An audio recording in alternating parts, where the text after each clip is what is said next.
Je voudrais du soleil vert, des dentelles et des théâtres, des photos de bord de mer, dans mon jardin d'hiver. Je voudrais de la lumière, comme en Nouvelle-Angleterre. Je veux changer d'atmosphère, dans mon jardin d'hiver. Ma fleur, sous la pluie de novembre, tes mains qui courent, je n'en peux plus de t'attendre. Les années passent, qu'il est loin, là je tombe. Nul ne peut nous entendre. Je voudrais du Fred Astaire. Tonight we begin with the explosive devices sent to a number of Democratic leaders and public servants who've been critical of President Trump. The president spoke about the threats tonight at a rally in Wisconsin. Trump promised to find those responsible and bring them to justice. Then, without naming a party, he seemed to pivot to condemning Democrats. Those engaged in the political arena must stop treating political opponents as being morally defective. Trump has recently started labeling Democrats as evil. He went on.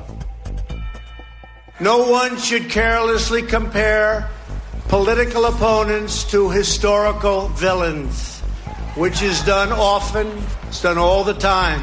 Got to stop. We should not mob people in public spaces or destroy public property.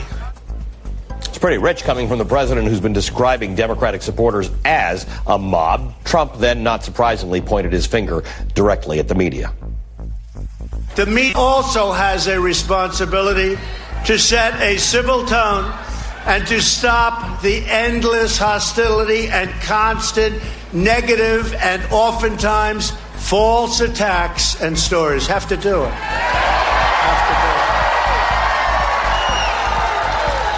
They've got to stop. Today could have been a turning point for the president. Explosives sent to politicians, public servants, and journalists. There was only one right answer today.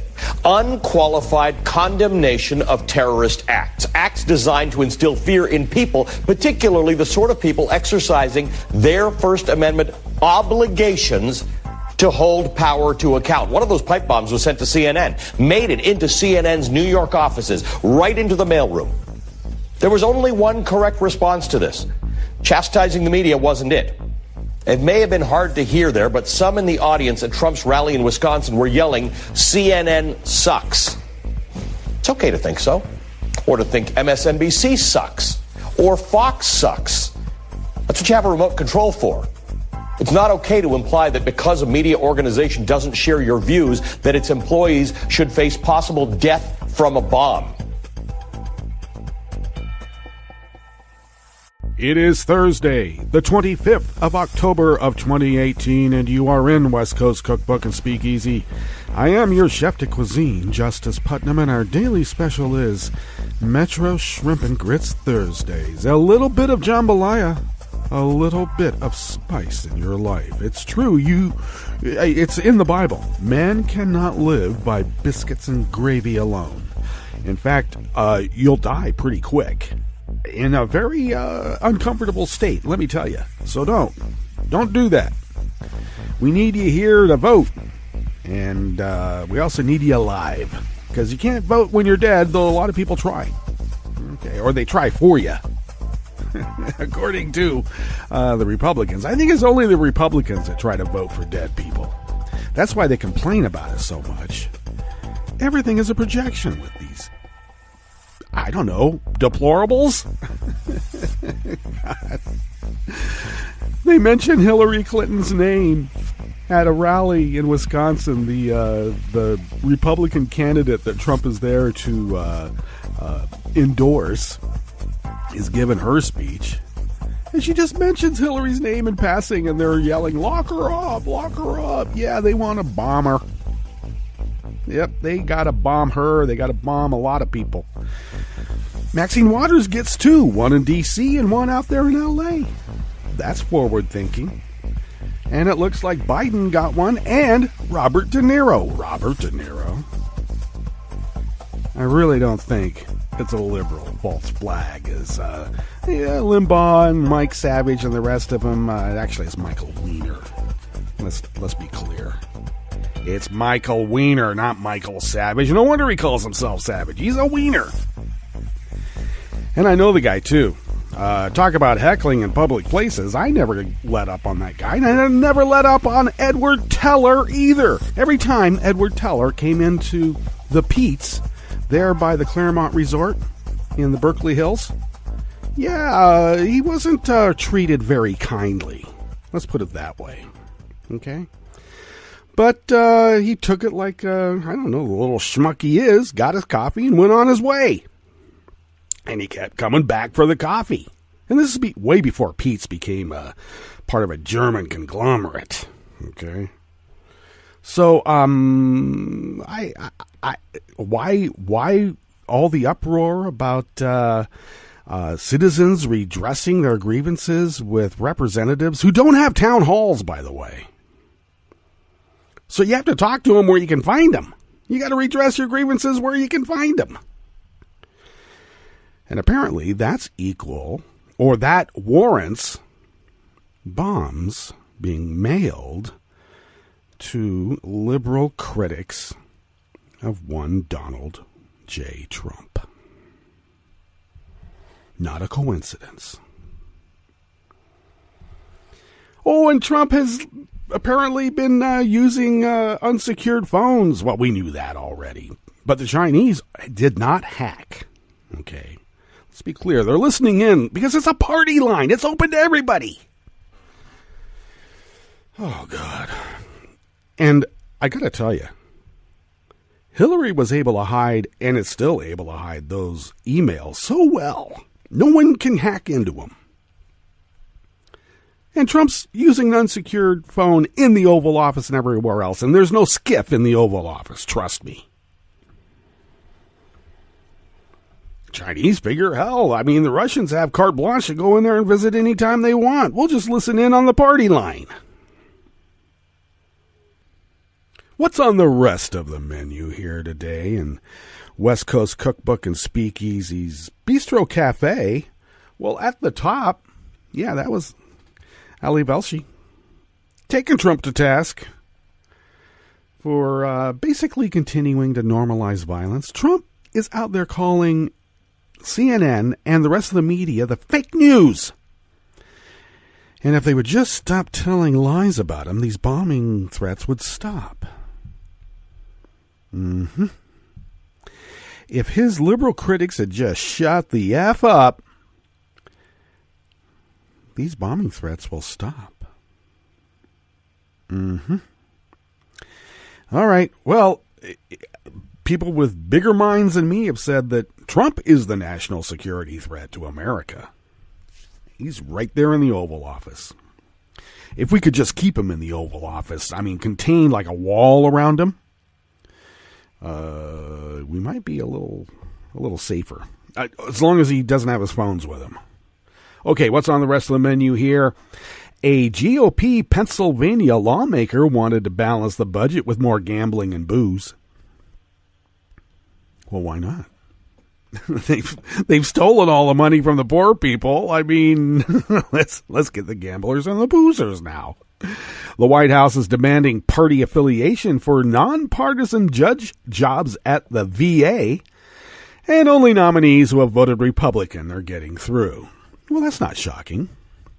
And Army officials failed to prove GOP claims that anti-fascist protesters are a national security threat. But they really tried to make it look that way. After the break, we then move to the chef's table where the GOP mailed incorrect voting info to voters in a key Senate battleground state that could result in spoiled ballots. But they swear it was just an accident. It wasn't on purpose, it was just an accident. Convenient. And a California-based white nationalist leader and 3 others are charged in federal court for conspiracy to incite riots up and down the Golden State. All that and more on West Coast Cookbook and Speakeasy. Bon appetit.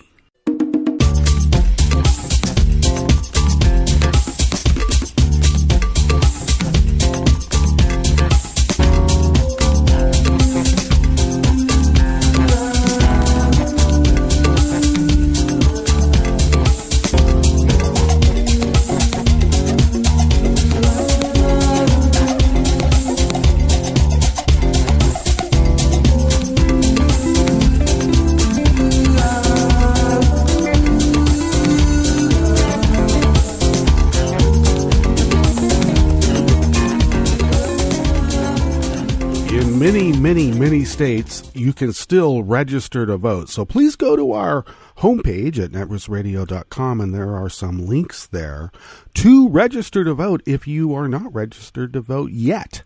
And you'll be able to find out all sorts of other information, like if you have been kicked off the voting rolls. So do check out those links. After you've done that, if you would please go to the bottom of our homepage at netrootsradio.com. The chat room link is on the rightish of the page, monitored by Kelly Lincoln. And check in with her. She can fill you in on info as well. And as well as the people who are in the chat room currently or will be. And also, check out Kelly's shows on Saturday. At the Table with Kelly Lincoln begins at 3 p.m. on the West Coast. That would be 6 p.m. on the East. Later on, she teams up with Ricky for the Round Table Roundhouse Power Hour, beginning at 9 p.m. West Coast, midnight East Coast, and a Power Hour it is indeed. Please follow Netroots Radio on Twitter at Netroots Radio. And also, before you follow us on Twitter, if you would look to the leftish from the chat room link at the bottom of our homepage at netrootsradio.com is the contribute button, and please become a Patreon of Netroots Radio. Your contribution keeps the lights on and keeps us able to pay the bills.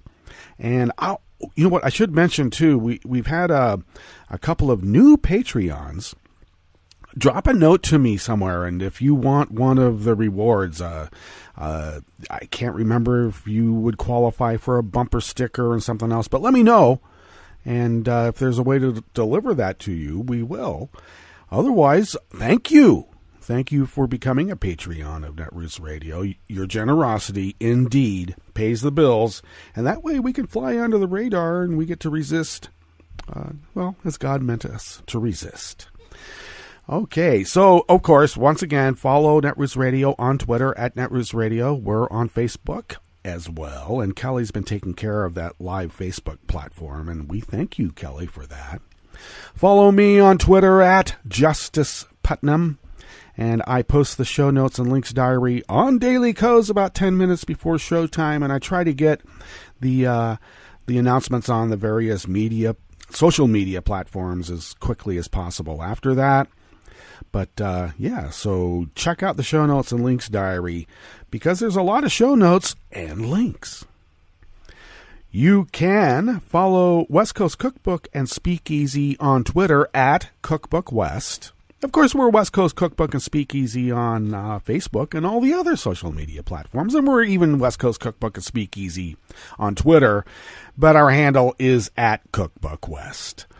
Okay, so pick up podcasts of the show by way of Spreaker, Stitcher, TuneIn, YouTube, iHeart, iTunes, etc., etc., etc. All right. Now, this first article here... Oh, I didn't open up that tab yet. What was I thinking? Here we go. If I can get up. Here we go. All right, this first article here. My computer is kind of bouncing around a little bit. All right.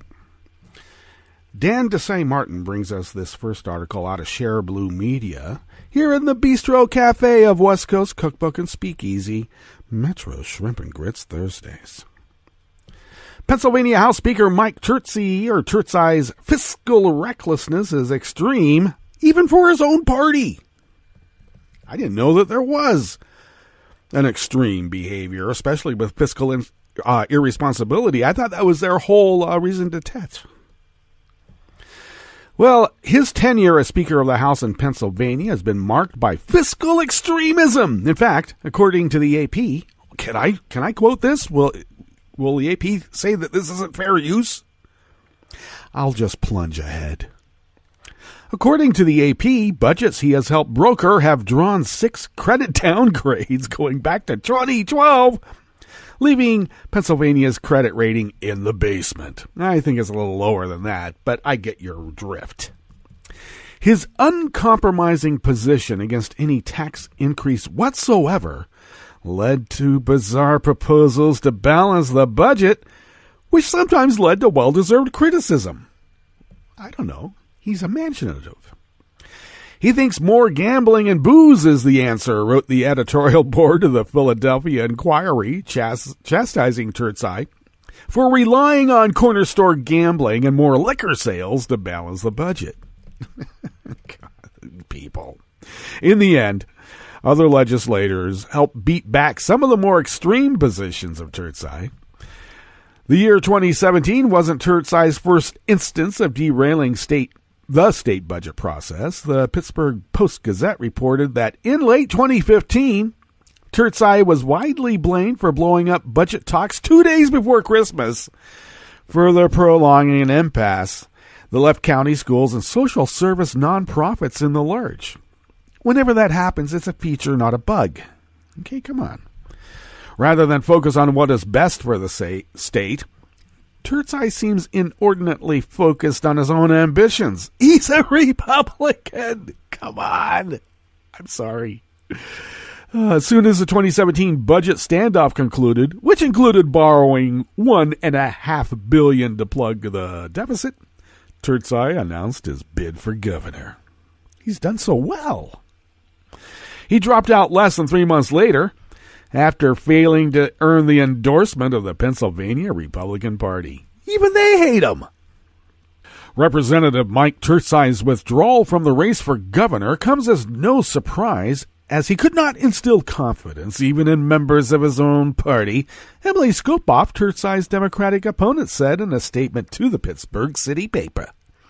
Republicans across Pennsylvania know that Turtsey's failed speakership has harmed our Commonwealth, led to more gridlock, debt, and credit downgrade.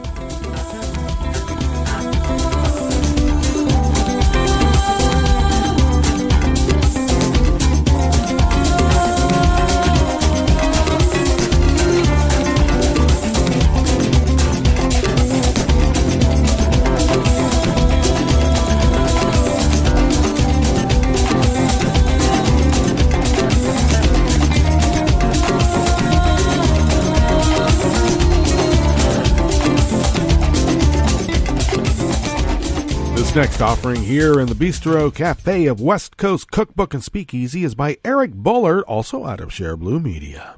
Now, not only is the White House demanding party ID for nonpartisan judge jobs at the VA, nonpartisan. They're asking for their party affiliation. Not only that, they also have to reveal their social media past and whether they've ever written for Breitbart. I don't know if that's good or bad, but I have my suspicions. The Trump administration is requiring nominees for nonpartisan judge positions inside the Department of Veteran Affairs to reveal their party affiliation, and only nominees who vote Republican are getting through the vetting process. The White House is not only demanding judges reveal their party identification, but is also asking for other evidence of political leanings, including social media links, speeches, radio appearances, and opinion pieces. The result? Let me guess. Well, the rejected applicants are 3 Democrats and an independent. According to the Washington Post, of the 4 accepted by the White House and sworn in last week, 3 are Republicans, and 1 has no party affiliation, but has voted in GOP primaries according to documents and interviews. New VA judges are desperately needed in order to reduce the large backlog of disability claims that veterans have filed. The rejected Democratic judges were given no reason for being denied the positions because, well, they could probably suspect what the reason was. Well, these judges are desperately needed because do you know how hard it is to reject these claims? There's so many of them. They got to catch up. Historically, the VA Review Board has been run in a purely nonpartisan fashion. During my tenure, the White House approval was considered pro forma. Anthony Principe told the Washington Post. He led the Veteran Affairs appeal system during G.W. Bush's first term. Meanwhile, the Trump administration has come up with a rather extraordinary justification for blackballing judges who don't vote Republican. According to the VA spokesman, the new process of essentially blocking Democratic judges was put in place because in 2016, 2 VA judges were discovered to have sent racist and sexist emails. So, to fix that problem, the Trump administration is only accepting Republicans because it's so concerned about racist and sexist behavior? Well, that doesn't add up. It's all part of a larger Trump trend of installing loyalists throughout the government, specifically within the VA.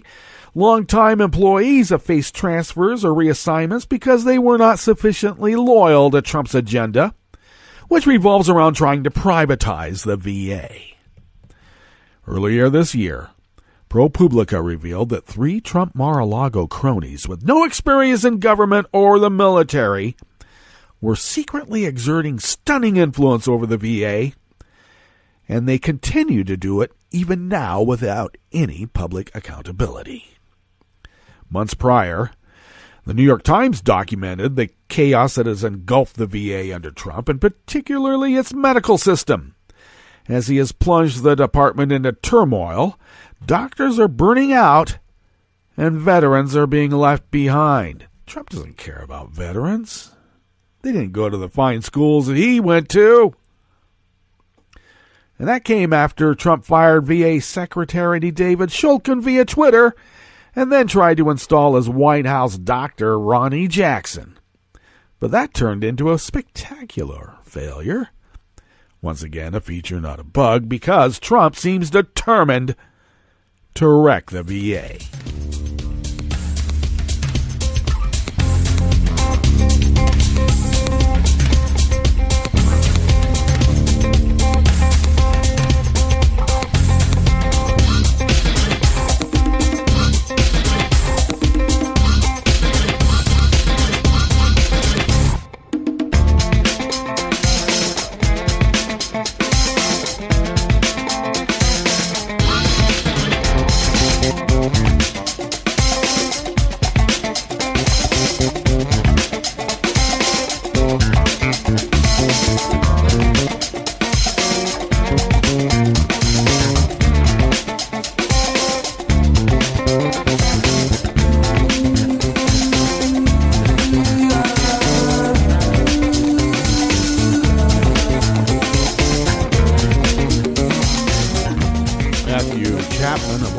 Brings us this final offering here in the Bistro Cafe, a West Coast Cookbook and Speakeasy Metro Shrimp and Grits Thursdays.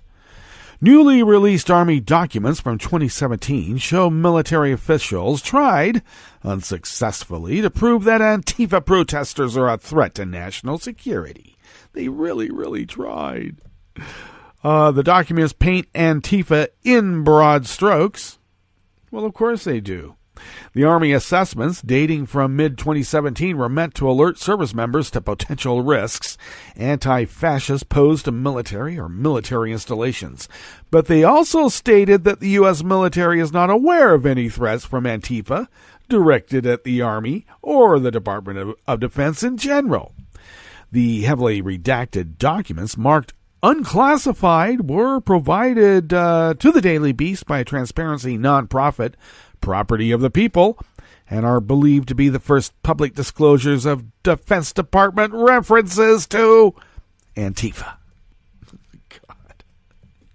The documents showed the Army struggling to characterize Antifa or anti-fascism. Well, I would suggest, why don't you read The Rise and Fall of the Third Reich?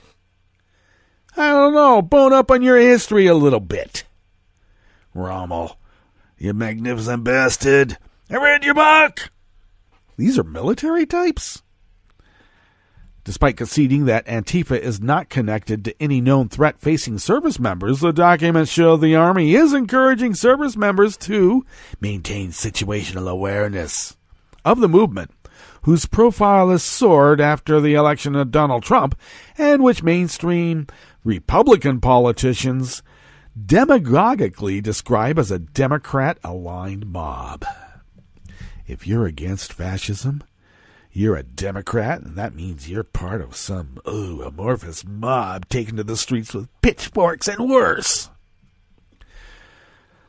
Well, the documents paint Antifa in broad strokes, at one point describing them as a network of left-wing anarchist groups whose sole goal is to smash fascism in all its forms. Well, some Antifa groups are anarchists, but not all of them are. So I don't know which one the military is actually upset about. Being anarchists, ostensibly, or trying to smash fascism in all its forms. I don't know. You give a guard some power, they're going to use it. Now, while defending their opponents as not affiliated with racist nationalists, the deadly alt-right demonstrations in Charlottesville went on to prove, well, they very much were. It is unsettling to see the military seemingly try to endorse the far-right's attacks on their political opponents, and it reflects a broader, worrying trend of our government institutions taking right-wing political stances under the auspices of national security. Last year, the FBI targeted civil rights protesters marching against police brutality as black identity extremists. And more recently, Border Patrol agents attended a private screening, and we reported on this yesterday here in West Coast Cookbook and Speakeasy, the white nationalist propaganda film Killing Free Speech, after which the agents' union endorsed the film. Much worry has been devoted to the threat to the rule of law if Donald Trump chooses to shut down the special counsel probe into Russia, an act that would be seen by many as seizing political control of the Justice Department. But the fact is, such a move would only be the latest piece of a long-running erosion of the security state's independence in the Trump era. We are already facing the consequences of that erosion. Indeed. Okay, let's get on to our break, and when we come back, we will go through the weather from around the world and finish up with the stories that we have curated for you today. You are listening to West Coast Cookbook and Speakeasy, and we will be right back. You are listening to netrootsradio.com. Please hang up and try again.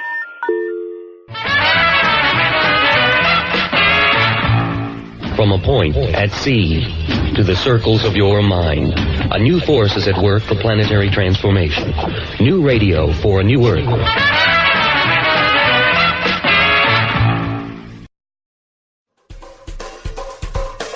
This is Scientific American's 60-Second Science. I'm Annie Sneed. When humans take the drug MDMA, best known as ecstasy, they feel a deeper connection to others, emotionally and physically. Because MDMA affects serotonin, a nervous system chemical. Serotonin is, one of the oldest neurotransmitters. Gul Dolan, an assistant professor of neuroscience at Johns Hopkins University who studies social behaviors. It's been implicated in all kinds of functions, lots of them having nothing to do with social. And so we wanted to know, well, how long ago was serotonin's function, really about encoding social behaviors? So Dolan and her colleague did what any scientist would do. They gave MDMA to octopuses. Octopuses are asocial creatures, and their last common ancestor with us lived more than 500 million years ago, which made them a good test subject for the question at hand. The researchers set up a simple test. We have a large chamber, which is basically an aquarium tank, and then we divide it into 3 chambers. And on one side, we put a little overturned flower pot that's clear and plastic and has lots of holes in it. And underneath that overturned pot, we have a toy object. And on the other side, we have another overturned orchid pot, but this one has an octopus in it. The researchers put an octopus in the middle chamber and watched it swim around for 30 minutes. They measured how much it interacted with one side of the chamber, the one with the other octopus, versus the chamber with the toy. Then they soaked the test octopus in a beaker of MDMA, put it back in the aquarium, and watched it for another 30 minutes. And what the researchers saw was weirdly similar to a human on MDMA. Before they received MDMA, when they were interacting, they're very reserved. Even when they're spending time in the social side, they are sort of mashing their bodies up against the side wall and extending only one arm out to touch the flower pot and very tentatively touching with one arm. After MDMA, all of the animals spent significantly more time in the side that had the other octopus in it. And what's more is that the quality of their social interactions changed. They were much more loose in their body posturing, so they were allowing, several arms to touch the sides of the flower pot, sort of like hugging around the flower pot and exposing the bottom part of their body to the other octopus, which, the way that they were doing that was really suggesting that they were exploring rather than, any kind of aggressive posturing. These observations indicate that serotonin began playing a role in animals' social behavior more than 500 million years ago. Dolan says these findings could help scientists better understand social behavior, as well as give clues about possible treatments for human conditions like schizophrenia and PTSD. Meanwhile, we've learned, not surprisingly, given their anatomy, that octopuses are excellent huggers.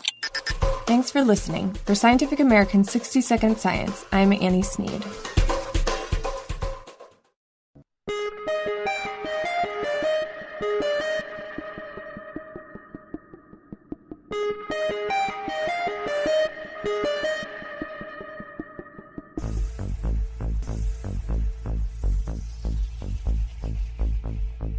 You can help stop the Trump agenda in its tracks. Make sure you're registered to vote. Go to rockthevote.org. And on November 6th, vote for Democrats up and down the ticket. This message, a public service from all the fine people of netrootsradio.com.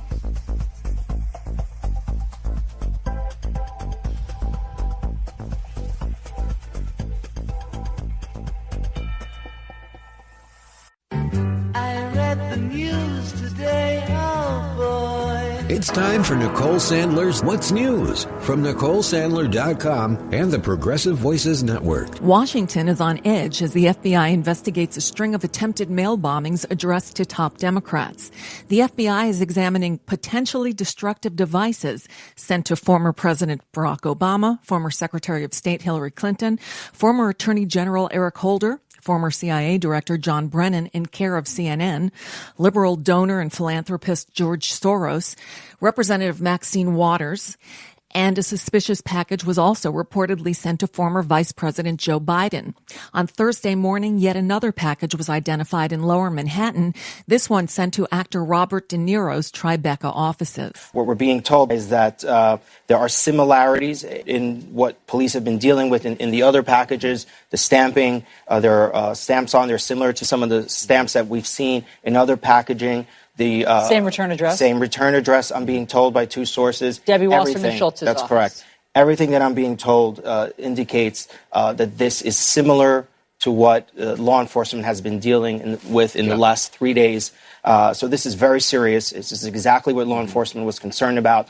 They suspected, they expected that they would be dealing with more of this morning, and here we are, another situation which obviously has everyone concerned. Parts of Lower Manhattan now closed because of this. None of the devices discovered this week exploded, and no one was harmed. The 6-inch-long package bombs, each with a battery and containing powder and broken glass, were constructed from PVC pipe and covered with black tape.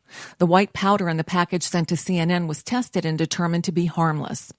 Speaking in the East Room on Wednesday, Donald Trump condemned the, quote, acts or threats of political violence. I'd like to begin today's remarks by providing an update on the suspicious packages and devices mailed to current and former high-ranking government officials. The safety of the American people is my highest and absolute priority. I have just concluded a briefing with the FBI, Department of Justice, Department of Homeland Security, and the U.S. Secret Service. As we speak, the packages are being inspected by top explosive experts, and a major federal investigation is now underway. The full weight of our government is being deployed to conduct this investigation and bring those responsible for these despicable acts to justice. We will spare no resources or expense in this effort. And I just want to tell you that in these times, we have to unify. We have to come together and send one very clear, strong, unmistakable message that acts or threats of political violence of any kind have no place in the United States of America. But at his Wisconsin rally Wednesday night, Trump blamed the media. As part of a larger national effort to bridge our divides and bring people together, the media also has a responsibility to set a civil tone and to stop the endless hostility and constant negative and oftentimes false attacks and stories. Have to do it. CNN's Don Lemon and Chris Cuomo, who were evacuated on Wednesday due to one of these bombs, spoke out from on the sidewalk. I could have been mourning you. You could have been mourning me. We could have, God forbid, we could have lost our colleagues. And this person who calls himself the President of the United States does not have the testicular fortitude to own his part in all of this. And I'm so sick and tired of people coming on television and equating a First Amendment right of protest to a potential act of terrorism. They are not equivalent, and we shouldn't let them get away with it. Because it's not the same thing. Fine, someone walks by, we're doing a live shot, and they want to yell at us, that's their business. They do it, you keep moving. No harm, no foul. I'm in a restaurant, someone doesn't like me, oh, Don Lemon, whatever. Fake news, you can call me whatever you want. No harm, no foul. But someone delivering a bomb to your place of business that can potentially kill you and your coworkers, that's a horse of another color. And the two should not be equated. And I'm glad that you said that about they're not journalists, because what they're doing is doing the bidding for this president who cannot own his own terrible, awful, damaging rhetoric. He had that opportunity. He blamed the victim tonight. Yep. For him to sit there and blame us, we're the victims here. And only us. Is disgusting. Yeah, and only us. I guess he thought the victim in all this somehow him. Continuing their residency in opposite world, pro-Trump pundits, including Rush Limbaugh, Ann Coulter, and many on Trump TV, are claiming that the bombs were planted by Democrats. In the midst of this atmosphere, we have this series of bombs that were supposedly sent today exclusively to Democrats. And there's a smell test that this stuff has to pass. And so far, a lot of people's noses are in the air, not quite certain what to make of this. Republicans just don't do this kind of thing. And that's just a bit of what's news for now. I'm Nicole Sandler. If you appreciate these reports and the Nicole Sandler Show, I hope you'll consider making a contribution. My work is 100% listener funded, and I can't do it without your help. Find out more at NicoleSandler.com/donate. This is Solidarity News on Radio Labour. This is a Radio Labour report recorded on Thursday, October 25th, 2018. I'm Mark Belanger. Artificial intelligence, AI, is the use of computer technology to manipulate huge amounts of data in order to perform tasks which normally require human intelligence. AI is being used to drive autonomous trucks, enable speech recognition, translate languages, and much more. A 2-year study by the McKinsey Global Institute suggests that artificial intelligence systems and robots could eliminate as many as 30% of the world's jobs. In this, the fourth and final program about artificial intelligence, I continue my conversation with Christina Colclough. Ms. Colclough is the Director of Platform and Agency Workers, Digitalization and Trade at Uni Global Union. Uni represents some 20 million workers employed in the skills and services sectors. Here's my conversation with Ms. Colclough about AI and jobs. Ms. Colclough, I remember when personal computers were being introduced into workplaces in the 1980s, and many people were predicting massive job losses, widespread unemployment. That didn't happen. What does Uni think about the idea that artificial intelligence will result in enormous job losses? Well, our position is, any future scenario is possible, and whatever scenario comes will depend on our actions or inactions. And our here also, of course, includes our politicians. So we have to ask the question, what world do we want? What future do we want? If we want a world where people have jobs, are engaged in the market creatively, productively, then we have to, of course, frame our societies around that notion. So this comes down to the fact there's nothing deterministic here. The robots are coming.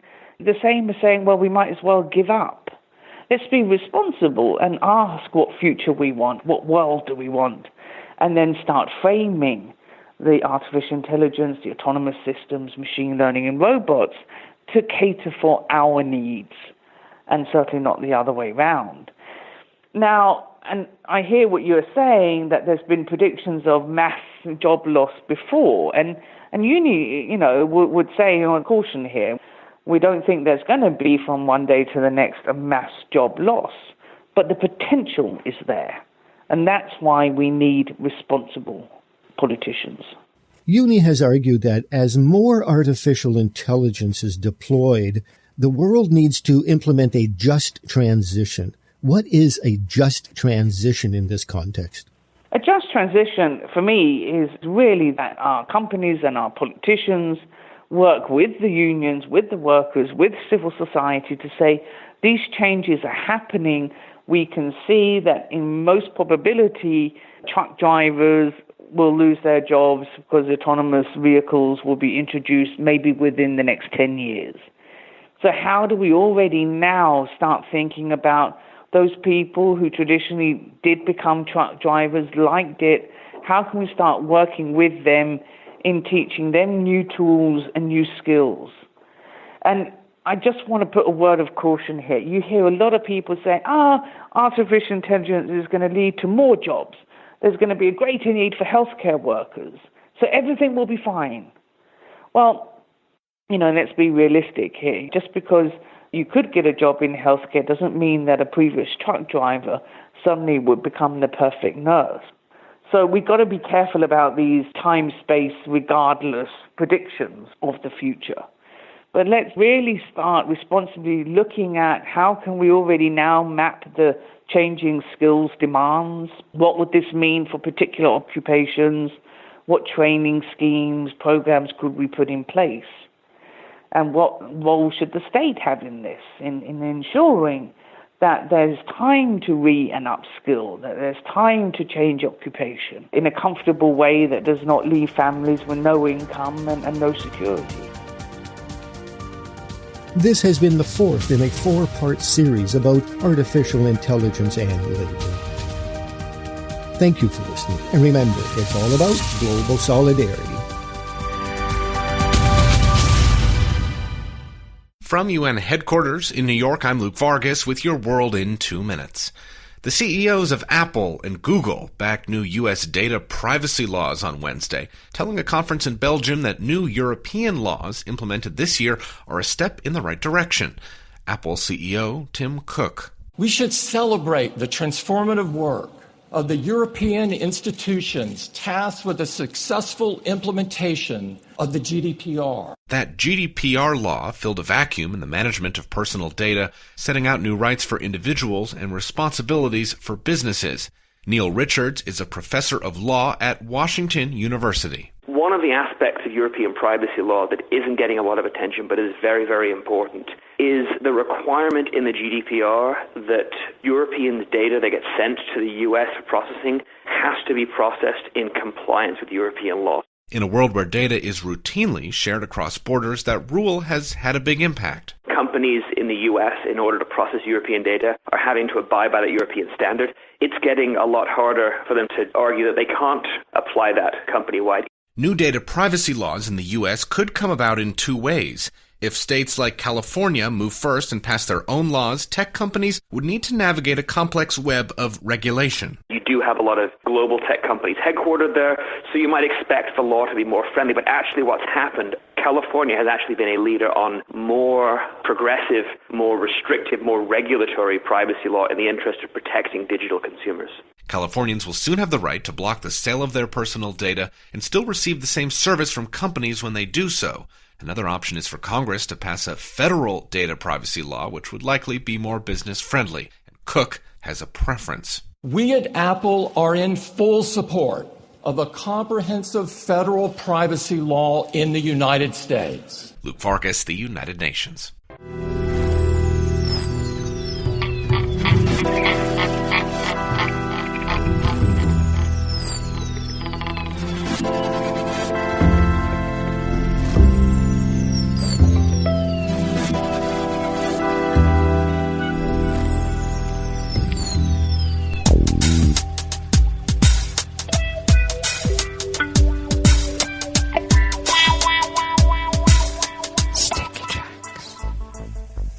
Thank you for accompanying us here to the chef's table at West Coast Cookbook and Speakeasy.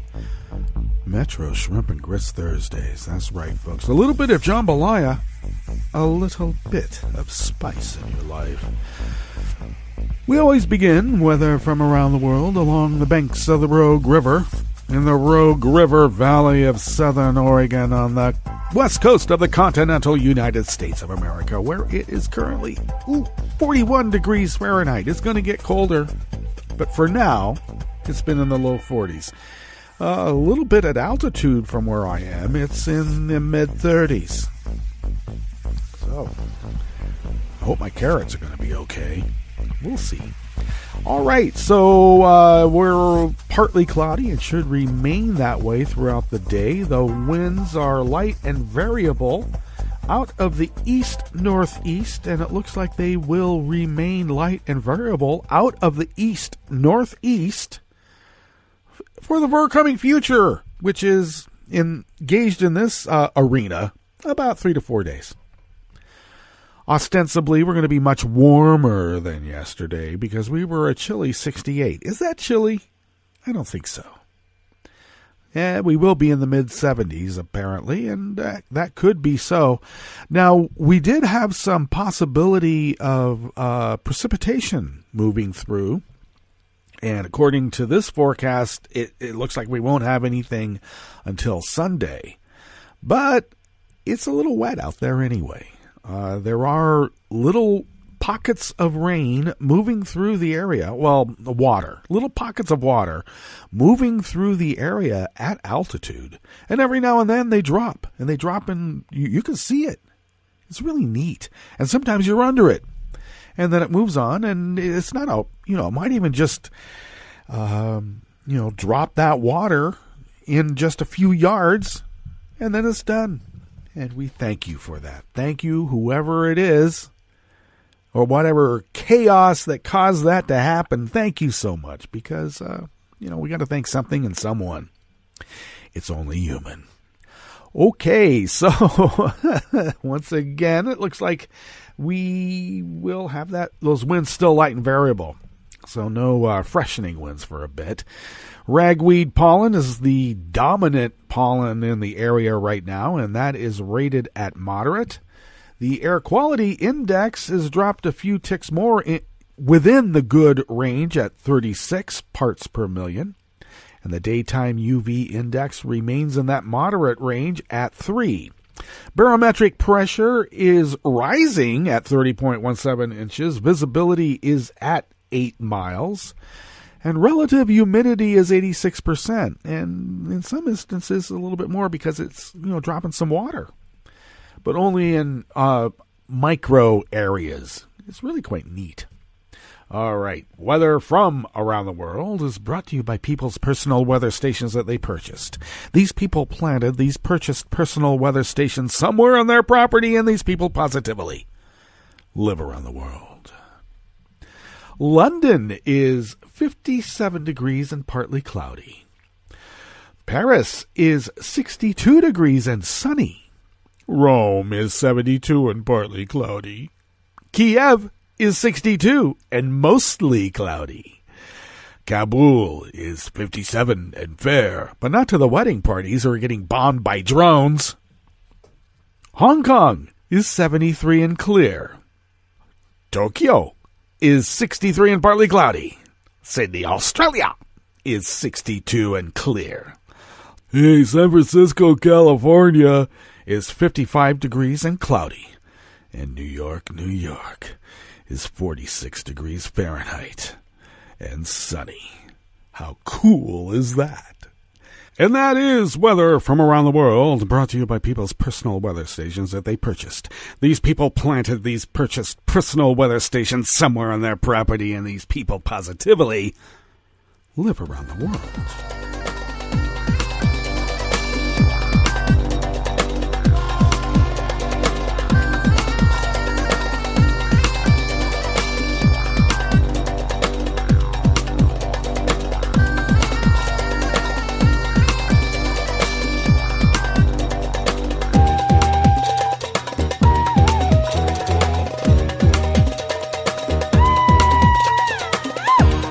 Eli Rosenberg of the Washington Post brings us this first offering here at the chef's table at West Coast Cookbook and Speakeasy Metro Shrimp and Grist Thursdays.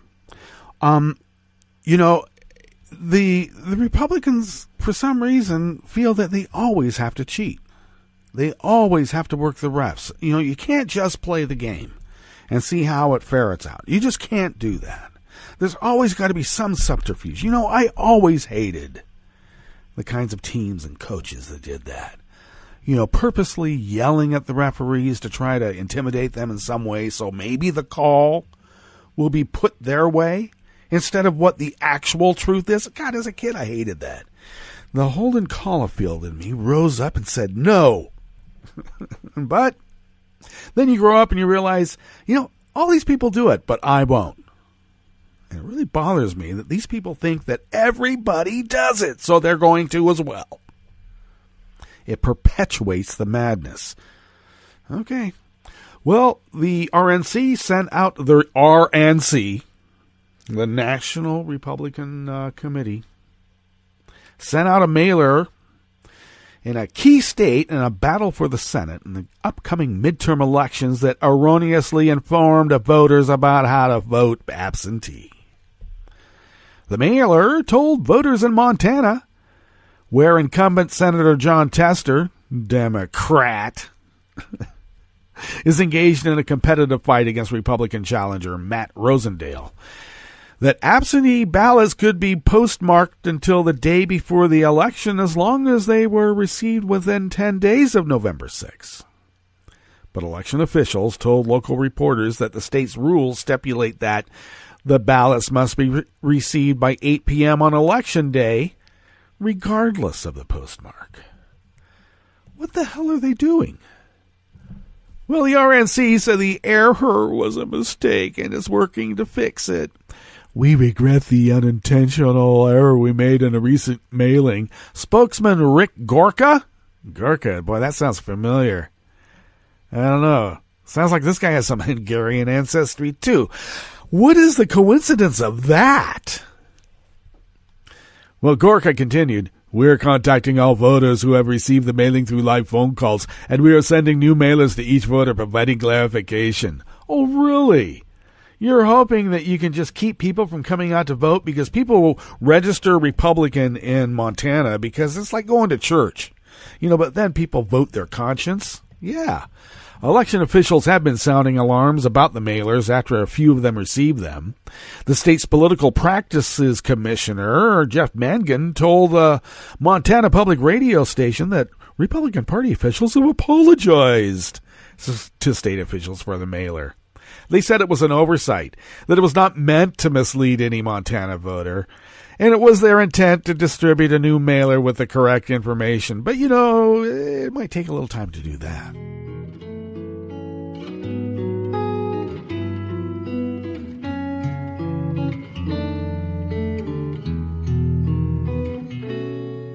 Je te donne ce mon amour pour la vie entière. La promesse de me trouver à tes genoux. Aussitôt que tu m'appelles, rester toujours fidèle. C'est tout, c'est tout. Je te donne tous mes printemps, mes étés de mer, mes automnes quand les feuilles tombent partout. Si ce n'est pas une bonne affaire, je te donne tous mes hivers, c'est tout. Every now and then, I like to end up with a fine and fabulous and wonderful and good story. Every now and then. This is brought to us by Dan Whitcomb from Reuters. The leader of a California-based white nationalist group and 3 others have been charged with attacking demonstrators and conspiring to incite riots at political rallies across the state, federal prosecutors said yesterday. Robert Rundo, aged 28, and the founder of the Rise Above movement, was taken into custody on Sunday at L.A. International Airport. 2 other members of the group, Robert Bowman, 25, Tyler Laub, 22, were both arrested on Wednesday morning, said Tom Rozek, spokesman for the U.S. Attorney's Office of Los Angeles.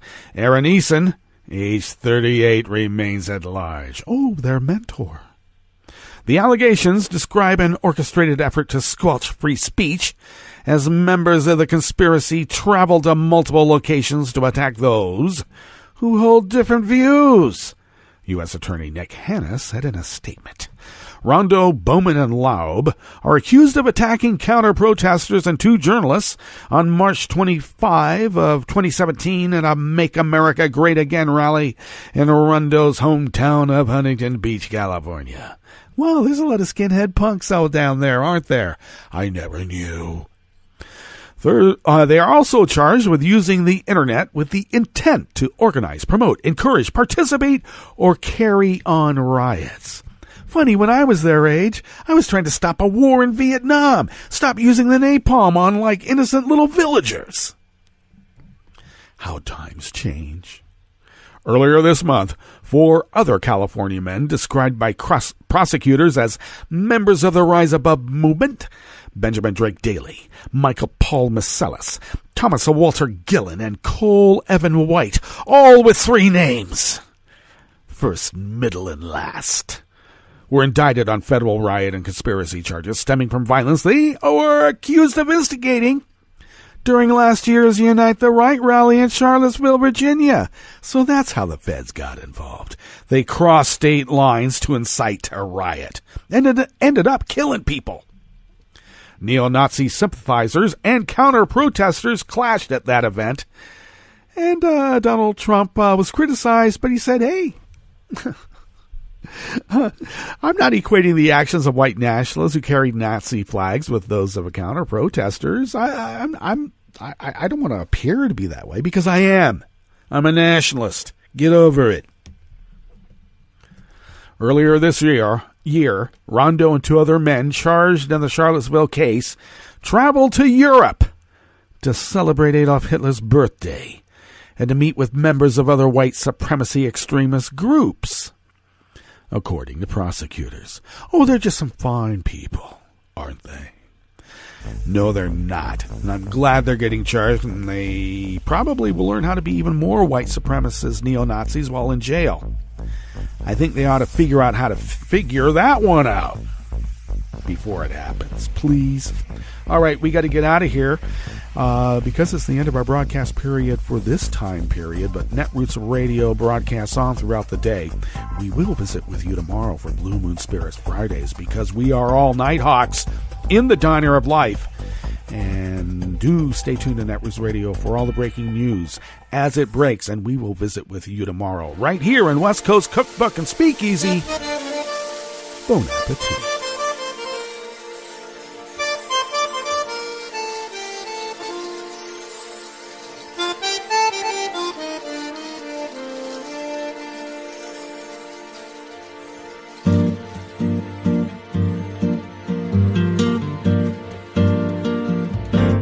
Je voudrais du soleil vert, des dentelles et des théâtres, des photos de bord de mer, dans mon jardin d'hiver.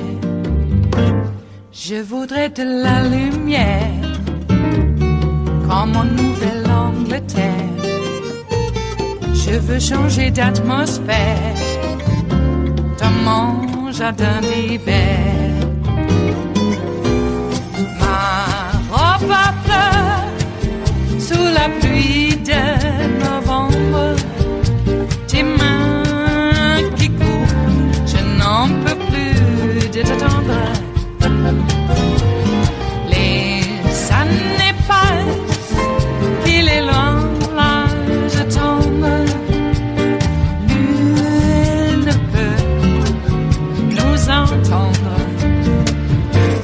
Je voudrais du Fred Astaire, revoir un latte Goël. Je voudrais toujours te plaire dans mon jardin d'hiver.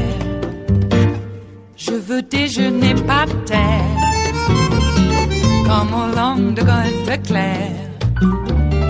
T'embrasser les yeux ouverts dans mon jardin d'hiver.